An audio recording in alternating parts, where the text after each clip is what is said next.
नमस्कार दोस्तों, आज हम बात करेंगे चाइना में हुए एक दर्दनाक हादसे के बारे में जिसमें चाइना के 132 लोगों की जान चली गई। और साथ ही हम डिस्कस करेंगे कि क्या है बोइंग 737 एयरक्राफ्ट जिसकी वजह से ये हादसा हुआ। आगे बढ़ने से पहले क्या आप मुझे बता सकते हैं किस इंडियन आर्म्ड फोर्सेस को बोइंग की तरफ से 12th P-8I type Poseidon aircraft दिया गया है? आप अपने जवाब कमेंट बॉक्स में लिख सकते हैं। इसका जवाब मैं आपको वीडियो के एंड में दे दूंगा। आज चाइना की एक विमान कंपनी चाइना ईस्टर्न एयरलाइंस का विमान, जो कि बोइंग 737 सीरीज का विमान था, वो कुल 132 लोगों को लेकर टेक ऑफ करता है। इस एयरलाइंस के बोइंग 737 ने कुनमिंग से अपनी उड़ान भरी थी और इसको गुंजाओ जाना था, पर कुछ तकनीकी कारणों की वजह से ये विमान गुंजाओ नहीं पहुंच सका और ग्वांगजाई में दुर्घटनाग्रस्त हो गया।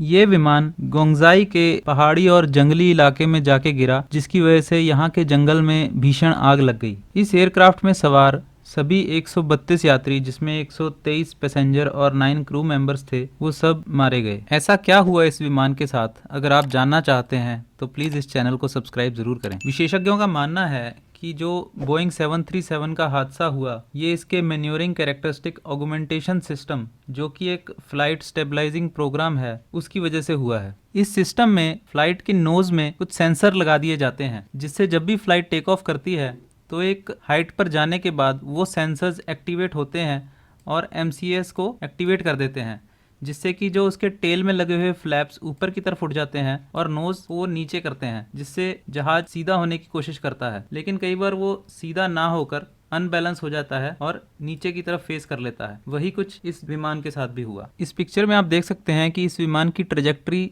एक हाइट तक गई और उस हाइट पे जाने के बाद इसके नोज में जो लगे सेंसर्स थे वो एक्टिवेट हुए, जिसकी वजह से इसकी टेल ऊपर की तरफ उठी और उसने नोज को नीचे की तरफ बेंड कर दिया। और इस टाइम पे ऐसा होता है कि जो विमान है वो अपनी स्पीड खो देता है और एक पत्थर की तरह फुल स्पीड नीचे की तरफ गिरता है, और इस तरह के हादसे एक खौफनाक मंजर की तरह दिखाई देते हैं। बोइंग 737 सीरीज के एक विमान बोइंग 737 मैक्स को 2019 में कई देशों ने बैन कर दिया था, क्योंकि इसके 2 हादसे हुए थे 6 महीने के भीतर, जिसमें 346 लोगों की मौत हो गई थी। इंडिया में भी डायरेक्टर जनरल सिविल एविएशन, जो कि एक स्टैट्यूटरी बॉडी है गवर्नमेंट ऑफ इंडिया की, उन्होंने भी 737 मैक्स को इंडिया में बैन कर दिया था। लेकिन DGCA ने 27 महीने के बाद ये बैन 737 मैक्स से हटा दिया था, क्योंकि बोइंग 737 मैक्स ने कुछ रेक्टिफिकेशन DGCA के मुताबिक कर दी थी। इसके बाद DGCA ने बोइंग को कमर्शियल ऑपरेशन के लिए परमिशन दे दी थी। लेकिन आज के इस चाइना के हादसे के बाद DGCA ने अपने इंडियन बोइंग 737 फ्लीट के ऊपर एक एनहेंस्ड सर्वेलेंस लगा दी है, जिसमें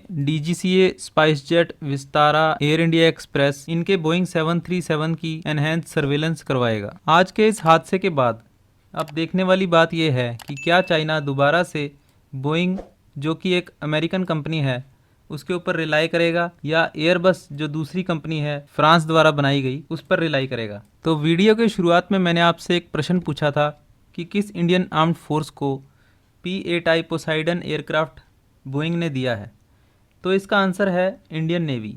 अभी हाल ही में बोइंग ने भारतीय नौसेना को 12वां P-8I पोसाइडियन एयरक्राफ्ट दिया है।